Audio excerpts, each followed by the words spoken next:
Assalamualaikum warahmatullahi wabarakatuh teman-teman semua. Hari ini mari sama-sama kita belajar mengenai pembelajaran bahasa Indonesia di kelas tinggi dengan dosen pengampu Dr. Andes Haji Eko Kuntarto, MPD, MKom English, Ibu Silvina Novianti, SPD, MPD, dan Bapak Muhammad Saleh, SPD, MPD. Tidak lupa saya akan memperkenalkan diri saya sendiri. Saya Dian Aru Indriani dengan NIM A1D119182 dari ruang R005 semester 5 dari Prodi PGSD Universitas Jambi. Video ini dibuat untuk memenuhi tugas mata kuliah pembelajaran bahasa Indonesia di kelas tinggi dengan pertemuan pertama dengan materi dimensi-dimensi pembelajaran bahasa Indonesia di sekolah dasar kelas tinggi di era abad 21. Baiklah, kita akan masuk pada poin yang pertama, yaitu mengenai konsep dasar dimensi belajar. Yang pertama yaitu menjadi orang kaya, belajar sebagai tujuan. Tujuan apakah yang dimaksud? Yaitu tujuan untuk memperbaiki hidup diri sendiri, untuk memenuhi kebutuhan hidup kita sendiri, untuk berusaha dalam memperoleh kesuksesan. Ketika kita sukses, maka tidak memungkiri bahwa kita bisa akan menjadi orang yang lebih kaya. Kaya akan apa? Bukan hanya kaya akan uang ataupun harta, tapi juga kaya akan ilmu pengetahuan agar di kehidupan masa depan kelak kita tidak merasakan akan miskinnya ilmu kita yang telah kita dapat di masa muda. Yang kedua yaitu belajar sebagai alat. Ketika kita belajar, maka ketika sukses kita juga tidak hanya akan menjadi orang yang kaya akan ilmu, tapi juga akan memperoleh kekuasaan untuk memimpin suatu organisasi ataupun kelompok. Yang ketiga yaitu belajar sebagai sebuah produk.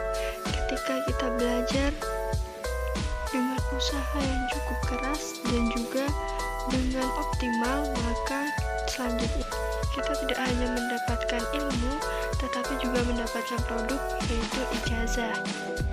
Yang keempat yaitu belajar sebagai proses. Perannya adalah untuk menciptakan pembelajaran yang berkreasi, menjadikan siswa menjadi lebih cerdas dan jadi lebih kreatif. Poin selanjutnya yaitu ada tujuan pembelajaran berbasis dimensi, belajar sebagai proses, yaitu pembelajaran yang menyenangkan dan inspirasi agar murid lebih nyaman dalam menuntut ilmu. Yang selanjutnya ada murid cerdas. Ketika pembelajaran sudah nyaman, sudah menyenangkan, dan sudah menginspirasi, maka murid akan cerdas dengan sendiri karena sudah menjalani proses-proses yang sebelumnya. Yang selanjutnya yaitu kebutuhan sumber daya manusia abad 21 dan generasi Z. Yang keempat yaitu terbiasa dengan pendekatan saintifik. Yang selanjutnya yaitu dimensi belajar sebagai proses. Dimensi sendiri adalah ukuran, yaitu ukuran apa? Ukuran untuk mengembangkan sikap dan perspektif positif kita dalam berpikir. Yang kedua ada memperluas dan menghasilkan pengetahuan. Yang ketiga mengembangkan sikap produktif.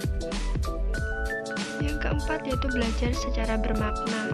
Yang kelima memperoleh dan mengintegrasikan pengetahuan. Ilmu yang telah diperoleh tidak hanya didapat untuk diri kita sendiri, tapi juga diamalkan untuk mencerdaskan bangsa dan negara.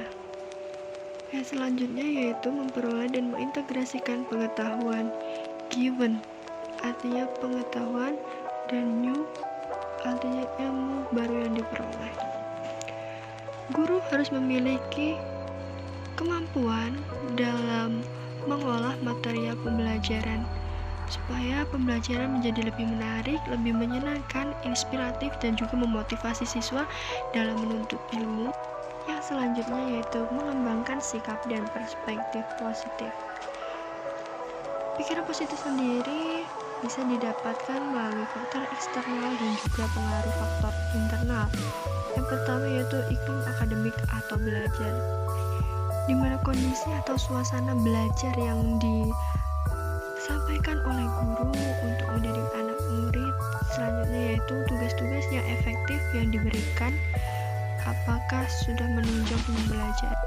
Pada faktor internal sendiri yaitu ada merasa diterima oleh guru dan juga teman sekelasnya. Ketika si anak sudah mempunyai teman dan dapat merasa nyaman dengan guru, maka si anak pasti lebih bisa berpikiran untuk positif. Yang selanjutnya yaitu ada merasa nyaman dengan suasana fisik di kelas. Ruangan yang bersih, bangku yang rapi, papan tulis yang putih, maka akan lebih mencerahkan suasana dan menjadikan kondisi belajar lebih nyaman untuk mungkin. Selanjutnya yaitu memperluas dan menghasilkan pengetahuan, bisa didapat melalui comparing atau identifikasi dan artikulasi benda-benda yang mirip atau benda berbeda. Yang selanjutnya yaitu classifying atau memilah atau mengklasifikasikan benda-benda yang ada di sekitarnya agar imajinasi si anak lebih bermain dan dapat menerka benda tersebut. Yang selanjutnya inducing atau menyiapkan mental. Ketika anak salah dalam menebak ataupun memilih benda, maka harus disiapkan mental agar tidak kecewa. Selanjutnya analisis error atau kesalahan dalam menganalisis. Ini dapat terjadi pada anak, namun dapat diatasi dengan tetap menyemangati si anak. Constructing support atau kita bisa memberikan sedikit clue-clue agar anak dapat menerka dengan benar. Abstracting atau anak bisa menerka apakah benda yang dipegang, apakah buah yang dipegang. Ini selanjutnya menganalisis personal atau menganalisis pribadi, bisa dengan meraba benda tersebut untuk mendapatkan hasil yang lebih spesifik. Belajar secara bermakna, making decision, apa cara yang paling baik atau manakah yang paling cocok digunakan dalam pembelajaran. Yang selanjutnya do investigation, meneliti tentang apa yang menjadi ciri khas dari bagaimana ini terjadi. Experimental inquiry atau bagaimana saya menjelaskan ini harus disiapkan dengan matang sebelum memulai pembelajaran. Problem solving atau bagaimana saya memecahkan masalah ini, yaitu lebih kepada solusi. Choose invention atau apa cara yang bisa digunakan dalam mengatasinya. Mengembangkan sikap produktif. Yang pertama, cultural sensitiveness atau sensitif dalam perubahan kultural. Yang kedua, berpikir kritis dan juga mendengarkan. Yang ketiga ada berpikir kreatif. Yang keempat, self-regulated thinking and learning. Yang keempat, collaboration atau kolaborasi. Yang keenam, communication. Ada 3 elemen penting pembelajaran modern. Yang pertama yaitu technological pedagogic content knowledge oleh Schulman 1986. Pembelajaran ini dirangkum menjadi satu dalam bentuk RPP atau rancangan pelaksanaan pembelajaran. Bisa meliputi metode apa saja yang tepat yang digunakan, metode strategi apa, teknik apa, dan lain-lain.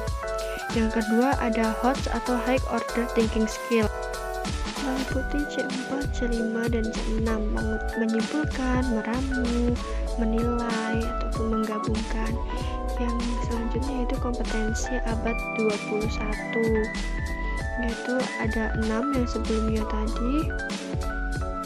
Yang selanjutnya yaitu taksonomi tujuan kognitif menurut Bloom 1956, yaitu ada knowledge atau pengetahuan dan pembelajaran, yaitu comprehension. Yang selanjutnya ada application atau pengaplikasian, evaluation atau evaluasi pembelajaran, ada sintesis, dan ada analisis di akhir. Selanjutnya ada taksonomi kognitif Lorin W. Anderson 1990 dan 2001. Yang pertama ada mengingat bagaimana kondisi berpikir siswa dalam mengingat pembelajaran. Yang kedua ada memahami, bagaimana para siswa memahami proses belajar ketika di kelas. Yang ketiga ada melakukan, bagaimana cara siswa melakukan pekerjaan dalam latihannya. Yang selanjutnya itu menganalisis, yang selanjutnya mengevaluasi dan membuat sebuah karya. Demikianlah penuturan materi yang dapat saya sampaikan. Kurang dan lebihnya saya mohon maaf. Saya akhiri. Wassalamualaikum warahmatullahi wabarakatuh.